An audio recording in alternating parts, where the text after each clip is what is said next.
এই শালার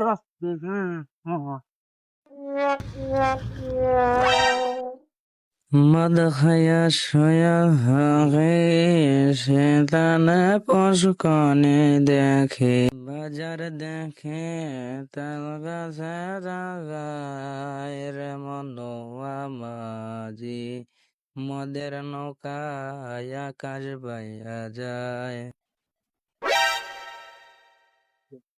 আরে আজকে আমার মদ খা পড়ে হয়েছে কোন মাতাল।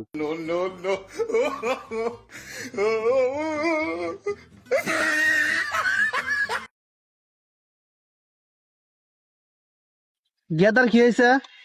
কাকা ওই যে আপনার বেটা ওখানে পড়ে আসছিল মদ খা, আর এই যে হাতে দুটি হ্যাঁ আসছিল, তুলে নিয়ে আসি নিয়ে যা। না বা না কয় দুই না 2000 টাকা আব্বা।